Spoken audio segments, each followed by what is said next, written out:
সিলেটে বৃষ্টির মধ্যে সড়ক অবরোধ করে চলছে কোটা বিরোধী আন্দোলন। সেখানে আছেন আমাদের সহকর্মী নাবিল হোসেন।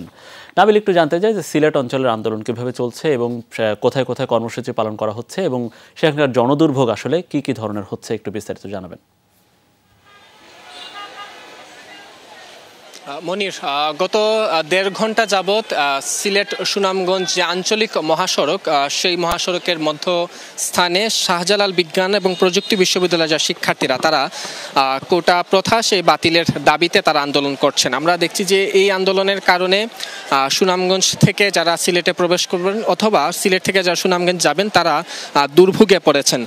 বিশেষ করে আমরা জানি যে সিলেট একটি বিভাগীয় শহর, ফলে সুনামগঞ্জ থেকে অনেক রোগী তারা সিলেটে চিকিৎসা নিতে আসেন এবং যেহেতু বিকেলের দিকে আসলে চিকিৎসকরা রোগী দেখে থাকেন প্রাইভেট চেম্বারে, ফলে এই সময়টাকে আসলে এই সড়কটিকে খুবই আসলে চাঞ্চল্যকর থাকে। কিন্তু আজ আমরা সেই সড়কে তীব্র যানজট দেখছি এবং বেশ কয়েক কিলোমিটার ধরে আসলে এই যানজট, এবং এতে করে সাধারণ মানুষ আসলে যে দুর্ভোগে পড়েছেন সেটি তারা বলছেন যে বলার শেষ নেই। তবে যারা আন্দোলনকারীরা আছেন তারা বলছেন যে তারা আসলে রাষ্ট্র মেরামতের কাজ করছেন, অর্থাৎ যেহেতু যদি আসলে কোটা প্রথা রাষ্ট্রে থাকে, দেশে থাকে, তাহলে মেধাবীরা যোগ্য স্থানে বসতে পারবে না, ফলে অযোগ্য ব্যক্তিদের দ্বারা দেশ ক্ষতিগ্রস্ত হবে। তাই তারা মেধার যে বিষয়টি সরকারি চাকরি সহ বিশ্ববিদ্যালয় ভর্তির ক্ষেত্রে তারা সেটি বাতিল চান এবং এতে করে দেশ উপকৃত হবে এবং এই সাময়িক কষ্ট যারা আসলে পোহাচ্ছেন সাধারণ মানুষের প্রতি তারা দুঃখ প্রকাশ করছেন এবং তারা এটিও বলছেন যে সাধারণ মানুষকে তারা অভিবাদন জানাচ্ছেন যে এখন পর্যন্ত সাধারণ মানুষ আসলে তাদের পাশে আছেন, এমনটি আন্দোলনকারীরা দাবি করছেন।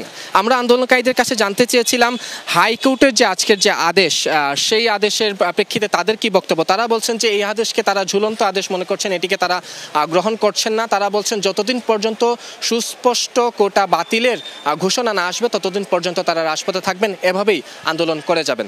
মনির, অনেক ধন্যবাদ নাবিল।